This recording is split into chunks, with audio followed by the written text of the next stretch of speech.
Assalamualaikum warahmatullahi wabarakatuh. Salam sejahtera untuk kita semua.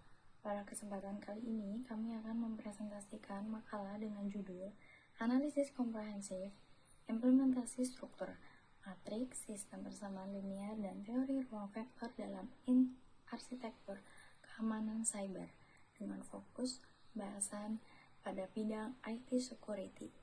Dalam pembahasan ini, kami akan menjelaskan bagaimana konsep-konsep dalam aljabar linier yang mungkin terlihat cukup teoritis, ternyata memiliki penerapan dalam keamanan cyber, khususnya pada kriptografi, analisis lalu lintas jaringan, dan Intrusion Detection System atau IDS. Selanjutnya, seiring dengan perkembangan teknologi informasi, ancaman terhadap sistem digital juga semakin beragam. Beberapa contohnya adalah data interception, serangan distributed denial of service atau DDoS, dan infiltrasi jaringan atau intrusion. Ancaman-ancaman tersebut tentunya membutuhkan sistem keamanan yang tidak hanya responsif, tetapi juga memiliki dasar teori yang kuat. Disinilah aljabar linier memiliki peran beberapa aspek keamanan cyber. Yang pertama, dalam kriptografi, matriks dapat digunakan untuk merepresentasikan transformasi yang berfungsi mengacak informasi. Yang kedua, dalam pemodelan jaringan, matriks dapat digunakan untuk memetakan karakteristik serta hubungan antar node dalam jaringan.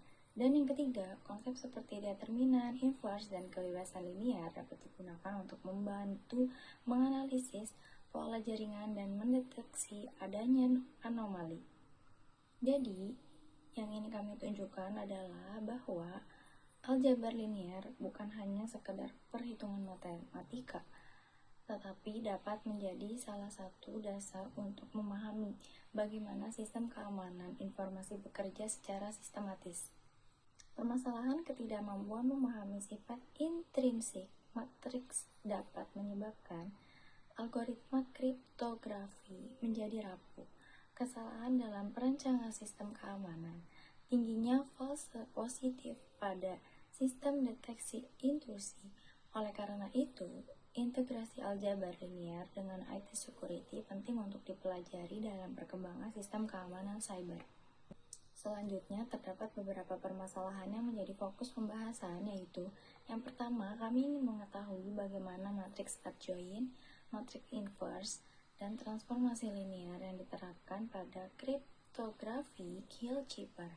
Pada bagian ini, kami akan melihat bagaimana matriks digunakan untuk melakukan proses enkripsi dan bagaimana inverse modular digunakan untuk melakukan deskripsi. Yang kedua, kami membahas sistem persamaan linier atau SPL dan operasi baris elementer atau OBE untuk memodelkan serta menganalisis anomali pada lalu lintas jaringan. Jadi, aliran paket antar node dalam jaringan akan direpresentasikan dalam bentuk persamaan matriks. Kemudian, dilihat apakah sistem tersebut konsisten atau tidak. Ketiga, kami membahas ruang vektor, kombinasi linier, dan SPL homogen dalam kaitannya dengan sistem deteksi intrusi atau IDS. Melalui konsep tersebut, kita dapat melihat apakah karakteristik suatu aktivitas jaringan masih dapat direpresentasikan oleh pola serangan yang sudah diketahui atau justru memiliki karakteristik yang berbeda. Oke, selanjutnya yaitu terkait tujuan penelitian. Untuk tujuan penelitian ini adalah menjelaskan bagaimana konsep aljabar linier dapat diterapkan secara nyata dalam IT security. Konsep seperti matriks dan transformasi linear itu diterapkan pada Hill-Cipher. SPL dan OBE digunakan untuk menganalisis aliran paket jaringan, sedangkan untuk ruang vektor dan juga kebebasan linear itu digunakan untuk merepresentasikan aktivitas dari jaringan serta membantu mengidentifikasi pola anomali dan juga serangan. Oke, selanjutnya kita masuk ke salah satu konsep aljabar linear yang digunakan, yaitu matriks adjoint dan inverse modular. Untuk ini pada Hill-Cipher kita menggunakan aritmatika modulo 26, di mana matriks kunci harus memiliki inverse yang salah satu syaratnya adalah determinannya relatif prima dengan 26. Hal ini penting karena pada proses dekripsi atau deskripsi, matriks inverse digunakan untuk mengembalikan chip text menjadi plain text. Selanjutnya kita masuk ke sistem persamaan linear atau SPL. Nah, untuk SPL sendiri itu dapat dituliskan dalam bentuk matriks AX sama dengan B, di mana A merupakan matriks koefisien, X adalah variabel, dan B merupakan hasil atau parameter. Dalam penerapannya pada keamanan jaringan, kita menggunakan SPL non-homogen untuk memodelkan kondisi jaringan yang memiliki aliran eksternal, sedangkan SPL homogen memiliki bentuk AX sama dengan 0 dan selalu memiliki solusi trivial yaitu X sama dengan 0. Baik, saya akan melanjutkan ke materi selanjutnya yaitu SPL non-homogen dan teorema Rauch-Capelli. Pada studi kasus kedua, aljabar linear digunakan untuk mendeteksi anomali pada aliran jaringan menggunakan sistem persamaan linear atau SPL non-homogen. Jadi, setiap node atau router dalam jaringan memiliki hubungan antara jumlah paket data yang masuk dan keluar. Hubungan tersebut kemudian dimodelkan dalam bentuk SPL. Selanjutnya, kita menggunakan operasi baris elementer atau OBE untuk mengetahui apakah sistem tersebut konsisten dengan kondisi jaringan yang sebenarnya. Kalau hasilnya memiliki solusi, berarti aliran data masih sesuai dengan model jaringan. Tetapi jika hasilnya tidak memiliki solusi atau terjadi kontradiksi, berarti ada ketidaksesuaian antara data trafik dengan kondisi yang seharusnya. Dalam konteks keamanan cyber, ketidaksesuaian ini bisa menjadi indikator awal adanya anomali trafik, misalnya paket flooding atau serangan DDoS. Namun, hasil OBE sendiri belum cukup untuk memastikan jenis serangannya, sehingga tetap perlu diverifikasi menggunakan data keamanan lainnya. Selanjutnya, materi tentang ruang vektor, kombinasi linear, dan kebebasan linear. Pada studi kasus ketiga, konsep yang digunakan adalah ruang vektor, kombinasi linear, dan kebebasan linear untuk membantu Intrusion Detection System atau IDS mengenali pola serangan baru. Aktivitas jaringan dapat dipresentasikan sebagai sebuah vektor yang memiliki beberapa karakteristik, misalnya jumlah koneksi, volume payload, dan jumlah kegagalan autentikasi. Kemudian, vektor aktivitas baru dibandingkan dengan vektor serangan yang sudah ada di database IDS, seperti port scanning dan brute force. Kalau vektor baru ternyata merupakan kombinasi linear dari pola yang sudah dikenal, berarti aktivitas tersebut masih memiliki karakteristik yang mirip dengan serangan lama. Sebaliknya, jika vektor tersebut bebas linear, berarti karakteristiknya tidak dapat dipresentasikan menggunakan pola serangan yang sudah diketahui. Ini dapat digunakan sebagai dasar untuk menandai aktivitas tersebut sebagai anomali baru atau belum terklasifikasi. Namun, penting untuk dipahami bahwa bebas linear belum tentu otomatis membuktikan bahwa serangan tersebut adalah zero-day attack. Masih diperlukan indikator keamanan lainnya untuk memastikan jenis serangannya. Dari ketiga studi kasus tadi, dapat kita lihat bahwa aljabar linear ternyata memiliki penerapan yang cukup luas dalam keamanan cyber. Pertama, determinan dan inverse modular digunakan dalam kriptografi untuk memastikan matriks kunci dapat dibalik, sehingga data yang sudah dienkripsi dapat dikembalikan melalui proses dekripsi. Kedua, SPL dan OBE digunakan untuk memeriksa konsistensi aliran data dalam jaringan. Jika ditemukan ketidakkonsistenan, hasil tersebut dapat menjadi indikator awal adanya anomali trafik. Ketiga, ruang vektor dan kebebasan linear dapat digunakan dalam IDS untuk membandingkan karakteristik aktivitas jaringan dengan pola serangan yang sudah diketahui. Jadi, secara keseluruhan, aljabar linear bukan hanya digunakan untuk perhitungan matematika, tetapi juga menjadi dasar untuk membantu menjaga kerahasiaan data, mendeteksi anomali, dan mengidentifikasi pola aktivitas jaringan yang belum dikenal. Sekian materi yang dapat saya sampaikan. Saya lanjutkan ke partner saya selanjutnya. Studi kasus Hillchipper. Hillchipper merupakan algoritma kriptografi yang menggunakan operasi matriks dalam aritmatika modular. Pemetaan alfabet yang digunakan adalah A sama dengan 0, B sama dengan 1, C sama dengan 2, sampai Z sama dengan 25. Contoh pesan yang digunakan adalah secure. Pesan dirubah terlebih dahulu menjadi nilai numerik, kemudian dibagi menjadi beberapa blok seperti blok plaintext. Selanjutnya diproses menggunakan matriks kunci. Rumus enskripsi yang digunakan adalah C sama dengan KP mod 26. dengan K sebagai matriks kunci, P sebagai blok plaintext.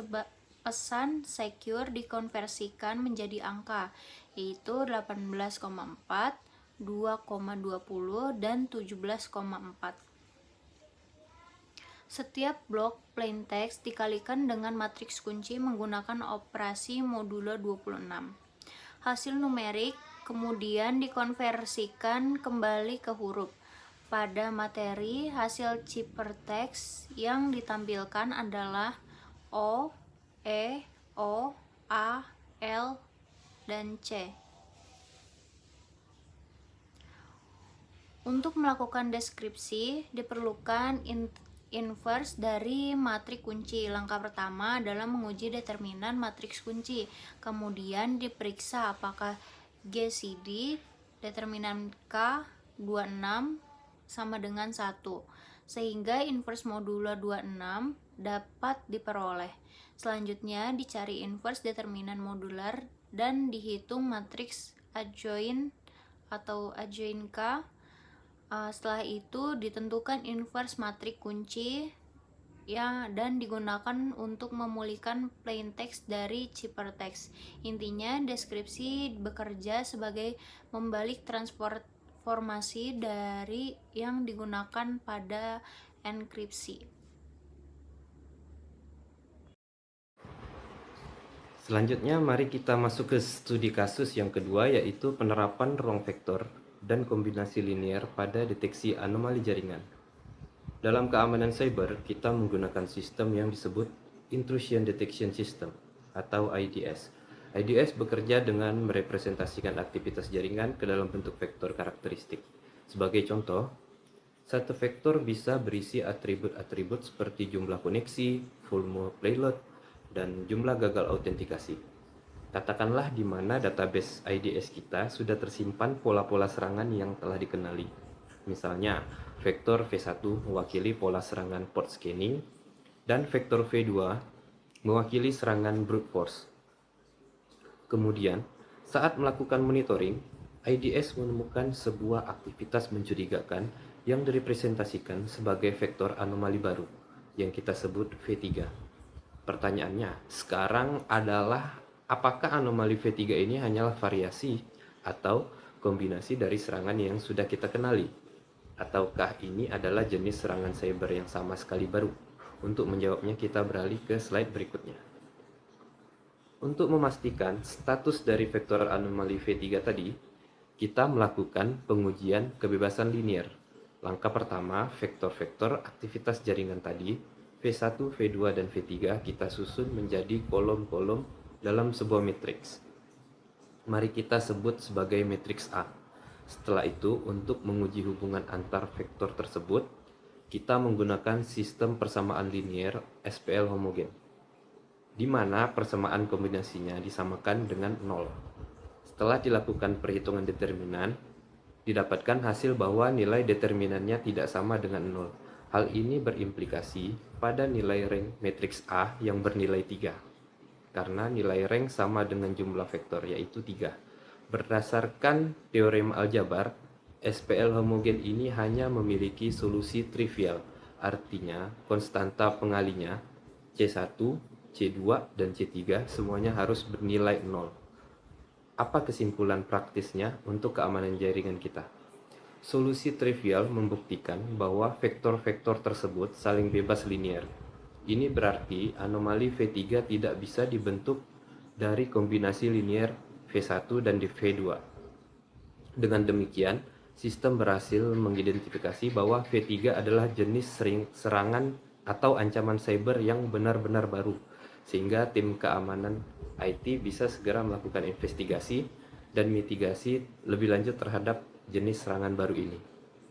Demikianlah pemaparan dari kelompok kami mengenai analisis komprehensif implementasi struktur matriks, sistem bersamaan linear, dan teori ruang vektor dalam arsitektur keamanan cyber. Dari materi ini kita bisa melihat bahwa konsep matematika aljabar linear tidak hanya sebatas teori, melainkan menjadi fondasi yang sangat vital dalam mendeteksi dan melindungi sistem dari ancaman cyber. Sebelum kami mengakhiri presentasi, Mewakili seluruh anggota kelompok, kami mengucapkan terima kasih yang sebesar-besarnya kepada dosen pengampu mata kuliah kami, yaitu Bapak Insinyur Ahmad Kushairi. Terima kasih atas segala bimbingan, dedikasi ilmu, dan kesabaran yang telah Bapak berikan kepada kami selama 1 semester ini. Semua pembelajaran dan arahan dari Bapak sangatlah berharga dan membuka wawasan kami. Kurang lebih dari kelompok kami, mohon maaf. Kami akhiri. Wassalamualaikum warahmatullahi wabarakatuh.